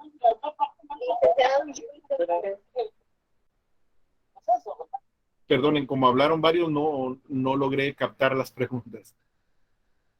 eso es lo que pensaba la compañera. Yo digo que si la gente no excepciona, pues para que lo que usted explica, ¿verdad? Sí. La incompetencia para conocer, pues, Ahí sí, de hecho el artículo expresamente lo regula. Si no excepciona de incompetencia, está renunciando al arbitraje y entonces se prorroga automáticamente la competencia del juez y ya entramos a resolverlo, digamos, con el procedimiento normal del Código Procesal Civil Mercantil. Correcto. Perdón, yo tenía una duda. Sí. Por ejemplo, cuando se van a un tribunal de arbitraje, usted decía de que aquí no tomamos el y cada uno tiene sus propios reglamentos, ¿verdad? Y cómo van a lograr todo. Como es un acuerdo voluntario que dicen arbitraje de las dos partes, ¿y cómo es el pago que se da? Las dos partes pagan. Sí. Bueno, básicamente en el reglamento de cada centro de arbitraje establece reglas para eso. Por ejemplo, en el de la Cámara de Industria establece que desde que usted llega y presenta la demanda, tiene que depositar una cantidad de dinero. Parece que son 700, no, $450 de inicio. Y cuando le notifican a la otra parte tiene que depositar los 450. Aquí la gran pregunta sería, ¿y si no quiere depositarlos? Hay una fórmula ahí que establece el reglamento que entonces el actor puede cubrir la totalidad de los honorarios, pero en el momento en que se dicte el laudo arbitral, independientemente del resultado, el tribunal de arbitraje tendrá que condenar a la otra parte a pagar la parte que le corresponde de los gastos del arbitraje. Entonces, en el laudo arbitral se resuelve ese problema, ¿verdad? Con Cresix, unos $200. 200 dice ahí el arancel. Perfecto. Muchas gracias, Kevin, ¿verdad? Licenciado, perdone, yo tengo varias dudas. ¿Por qué es en dólares el pago de los honorarios y todo eso, todos los costos? Su pregunta fue, ¿por qué es en dólares? Sí. ¿Okay? Y Bueno, la otra, ¿sí? Y la otra es cuando dice que puede ser por el origen de las partes, en las clases del arte, en las clases que puede ser por el origen de las partes, tiene su domicilio fuera de Guatemala, pero hay alguna otra regla, por ejemplo, que aunque tenga su domicilio fuera de Guatemala, que sea guatemalteco o que la empresa opere en Guatemala. Entonces, No hay ninguna regla sobre eso. Bueno, vamos en orden. ¿por qué el arancel pone los honorarios en dólares? Yo entiendo, porque es más estable, o sea, decidieron poner los honorarios en dólares porque eso les evita tener que estarlo cambiando constantemente con la devaluación. El dólar es más estable y ellos decidieron cobrar sus honorarios en dólares. Recuérdense que la ley de libre negociación de divisas permite que en Guatemala se pacte en cualquier moneda. Y ellos decidieron por el dólar porque es una de las monedas más estables, ¿verdad? Entre comillas. Así que es una decisión, es derecho privado y en derecho privado nosotros podemos pactar el pago en la moneda que querramos. El otro tema es, decía usted, básicamente que se somete a arbitraje. Perdón, me repite la pregunta que me perdí un poquito ahí.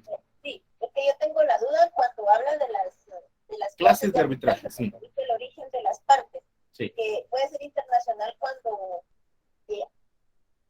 ambas tienen su domicilio en Guatemala, Sí. pero cuando una de ellas tiene su domicilio fuera de Guatemala. Entonces, ¿hay alguna otra situación? O puede ser que tenga su domicilio allá, pero que sea guatemalteco, o que aunque sea extranjero, que la autoridad esté en Guatemala, ese tipo de situaciones. Gracias.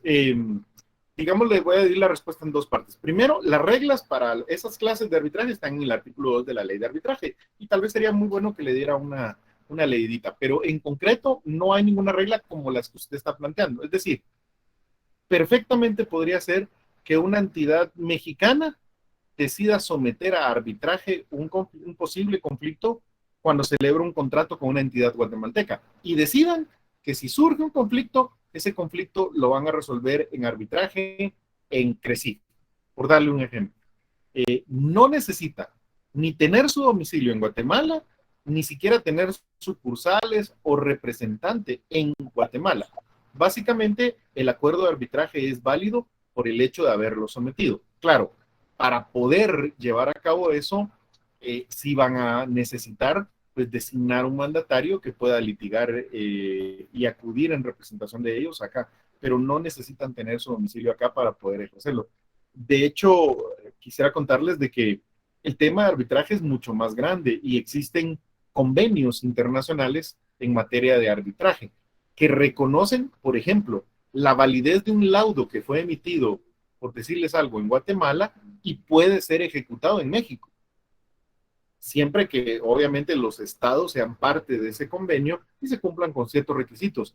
Pero sí existe alguna normativa internacional que reconoce la validez de los laudos arbitrales que han sido emitidos en cualquiera de los estados parte y permite su ejecución en otro estado. Eso genera, digamos, conflictos o, no sé, procedimientos de arbitraje muy interesantes. Algunos de los casos que se han mencionado es, por ejemplo, cuando se celebró el contrato donde el Estado de Guatemala, fíjese qué interesante, el Estado de Guatemala le entregaba los bienes de FEGUA a una entidad privada para que los administrara. La idea era modernizar los ferrocarriles. Al final el negocio salió mal, surgieron conflictos entre las dos partes. Y cuando surgió el conflicto entre las dos partes, había una cláusula de arbitraje. Y esa cláusula de arbitraje establecía que cualquier conflicto que surgiera de ese contrato iba a ser resuelto por medio de arbitraje en un centro de arbitraje en Nueva York. Entonces, ¿qué tuvimos que hacer? El conflicto tuvimos que irlo a litigar a Nueva York. Mire qué interesante. El propio Estado de Guatemala renunció a la jurisdicción guatemalteca y se sometió al arbitraje en Nueva York. Obviamente, para poder ir a litigar allá en Nueva York, el Estado de Guatemala tuvo que contratar un bufete de abogados de allá de Nueva York y otorgarle la, digamos, posibilidad, la representación para que actuaran y litigaran en ese arbitraje en representación de Guatemala, lo cual resulta como muy, muy interesante en ese caso. Y por cierto, entiendo yo que lo perdimos y nos condenaron al pago ahí en ese arbitraje, ¿verdad? Es uno de esos casos de estudio que podría resultar interesante. Muchas gracias, licenciado. Para servirle.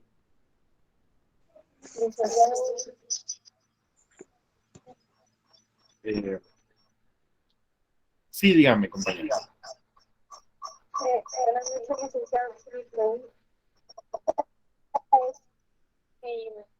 El auto fue hacer una elección, correcto.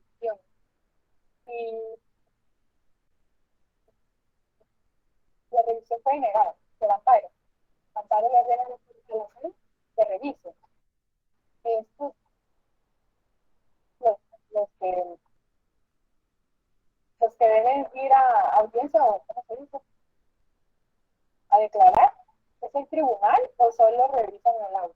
No, solo es el laudo, compañera. No está, digamos, en revisión el tribunal, sino es el laudo. Lo que se hace, mira, el trámite de la revisión es muy sencillo. Se presenta el recurso de revisión ante la sala y ese memorial sí tiene que llenar los requisitos del 61 porque es un primer escrito ante un órgano jurisdiccional. Con ese escrito, la sala manda a pedir el expediente al tribunal de arbitraje. Le confiere audiencia a las partes por, entiendo yo que 2 días. Luego, si fueron cuestiones de hecho, abre a prueba por 10 días y luego tiene que emitir su resolución en 3 días. Es un trámite realmente muy sencillo y durante todo ese trámite no se permite ningún medio de impugnación. Ahora bien, ¿por qué es tan sencillo? Insisto, porque la sala no está conociendo en apelación, o sea, la sala no va a entrar a conocer el conflicto como tal, sino que solo el laudo y a revisar que el laudo no tenga ninguno de los vicios que establece el artículo 43. Por ejemplo, que el laudo se haya pronunciado sobre aspectos que no fueron sometidos a arbitraje, o que sea contrario al orden público, o que contenga disposiciones que violenten una norma prohibitiva expresa. La decisión de la sala entonces es sobre el laudo, no sobre el tribunal de arbitraje. De hecho, el tribunal de arbitraje nunca es llamado a la sala ni escuchado. Solo se trae el laudo y se escucha a las partes. Si hubiera necesidad de prueba, se recibe y se resuelve.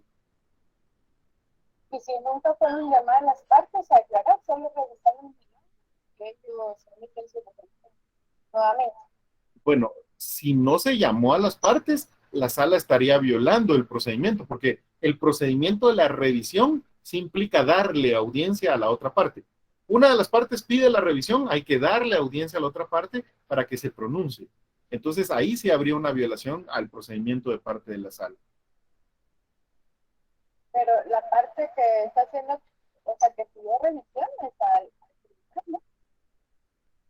No al tribunal. Una de las partes no está conforme con la resolución del tribunal, con el auto, Sí.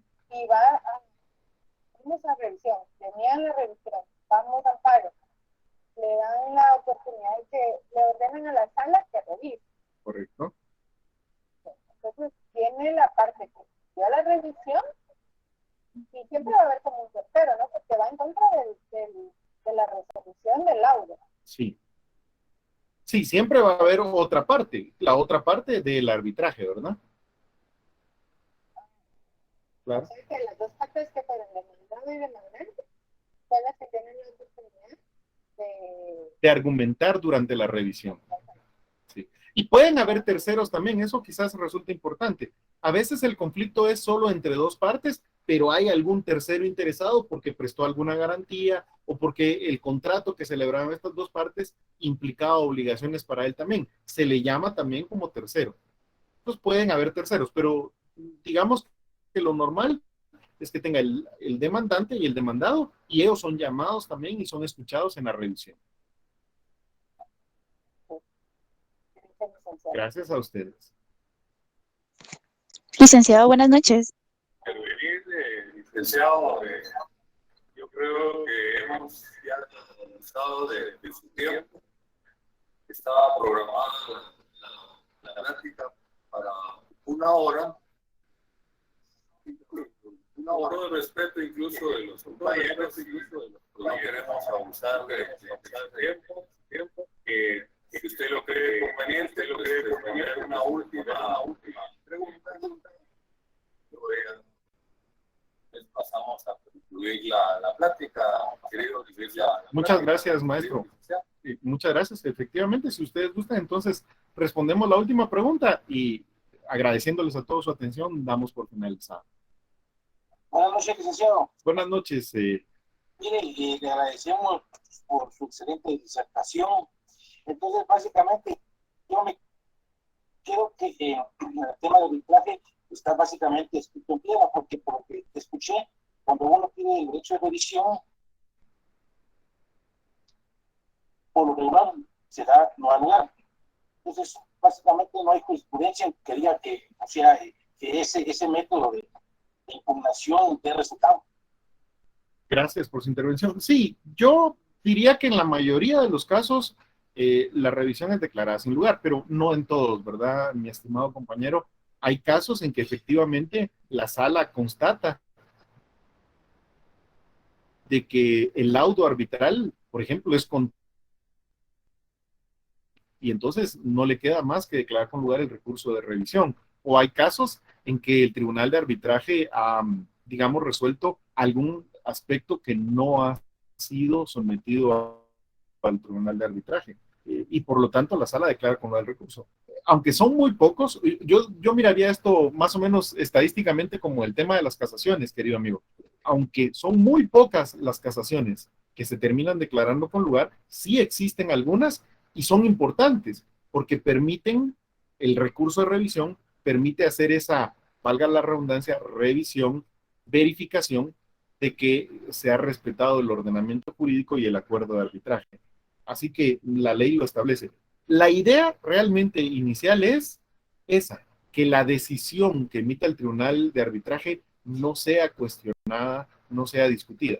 Sin embargo, pues nuestra legislación permite la posibilidad de una revisión limitada en ciertos aspectos, en ciertos puntos muy, digamos, establecidos en el artículo 43. Bien, entonces, con eso daríamos por concluido. Yo, de veras, les agradezco muchísimo, primero al doctor Orellana por el honor que me da de haber compartido con ustedes este tiempo, y en segundo lugar a ustedes por toda la paciencia y la atención que han tenido para con su servidor. Yo quedo plenamente a su disposición. Si en alguna otra oportunidad podemos compartir, ya sea sobre este o cualquier otro tema. Muchas gracias de veras por su atención.